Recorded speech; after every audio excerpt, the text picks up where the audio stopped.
महादेव ने गरीब का घर क्यों रखे अपना कदम, आइए जानते हैं इस कथा में। एक दिन महादेव और माता पार्वती नियम के एक बड़े पेड़ पर झूला झूल रहे थे। अचानक महादेव को किसी खाने की महक आई। उन्होंने माता पार्वती से कहा, हे देवी, यह भोजन किसी गरीब ने तैयार किया है, मुझे इसे खाने का मन कर रहा है। माता पार्वती ने कहा, हे स्वामी, मुझे भी भोजन करने की इच्छा हो रही है। महादेव ने मुस्कुराते हुए कहा, तुम सही कहती हो देवी, चलो हम धरती पर चलकर देखते हैं कि यह भोजन कौन बना रहा है। फिर दोनों ने साधु का रूप धारण किया और धरती पर आ गए। वे एक छोटे से गांव में पहुंचे जहां एक गरीब आदमी अपने परिवार के साथ रहता था। उस आदमी के 4 बेटियां थीं और घर में कमाने वाला केवल वही था। महादेव और माता पार्वती ने उस घर का दरवाजा खटखटाया। दरवाजा खुलते ही एक कन्या ने पूछा, आपको क्या चाहिए बाबा? महादेव और माता पार्वती ने साधु के रूप में कहा, बेटा, हमें भोजन की आवश्यकता है, हमें बहुत भूख लगी है। कन्या ने तुरंत आंगन में दरी बिछाई और भोजन सामग्री लेकर आई। महादेव और माता पार्वती ने बहुत प्रेम से भोजन करना शुरू किया। जब भोजन समाप्त हुआ तो महादेव ने कहा, बेटा, मुझे और भोजन चाहिए, क्या तुम्हारे पास और खाने के लिए कुछ है? तभी घर का लाचार आदमी और उसकी पत्नी हाथ जोड़कर बोले, स्वामी, कृपया हमसे कुछ क्षमा करें, मैं अभी और भोजन लेकर आता हूँ। आदमी ने जितना भी खाना था सब प्रसाद के रूप में थालियों में डाल दिया। महादेव और माता पार्वती ने बहुत आनंद से भोजन किया और कहा, यह भोजन बहुत स्वादिष्ट था, मेरे दिल ने इसे पूरी तरह से स्वीकार किया। साधु और उसकी पत्नी ने उनके चरणों में प्रणाम करते हुए कहा, आप हमें जाने की आज्ञा दें। इसके बाद साधु, उसकी पत्नी और बच्चे महादेव और माता पार्वती को बहुत प्रेम और आशीर्वाद के साथ विदा करने लगे। जैसे ही वे सब बैठकर उदास हुए, अचानक चारों बेटियां जूठन उठाने लगीं। परंतु जब उन्होंने थाली उठाई तो वे हैरान रह गईं, क्योंकि थाली में सोने के चावल भरे थे। वे चौंकते हुए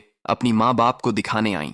ये देखकर उनके माता पिता बहुत खुश हुए और बोले, हे देवी देवता, आपने हमें जो आशीर्वाद दिया है वह जीवन भर याद रहेगा। तभी महादेव और माता पार्वती ने दर्शन दिए और कहा, तुमने हमें भोजन कराया, हमें संतुष्ट किया, अब तुम्हारी दरिद्रता का नाश होगा, तुम्हारे घर में कभी भी दरिद्रता नहीं आएगी। इसके बाद महादेव और माता पार्वती नियम के पेड़ पर लौट आए और आनंद से झूलते हुए बोले, जो कोई इस कथा को सुनेंगे या पढ़ेंगे उनके घर में कभी भी दरिद्रता नहीं आएगी। यह कथा यह सिखाती है कि सच्चे भिखारी वही हैं जो बिना किसी स्वार्थ के दूसरों की मदद करते हैं। महादेव और माता पार्वती ने उस गरीब परिवार के प्रति अपनी दया और कृपा दर्शाई, जो भक्ति और सेवा के माध्यम से भगवान की कृपा प्राप्त करते हैं। उसका दुख का आंसू स्वयं भगवान पीते हैं। तभी माता पार्वती बोलती है, जो कोई इस कथा को देख रहे हैं उसने लाइक और सब्सक्राइब नहीं किए हैं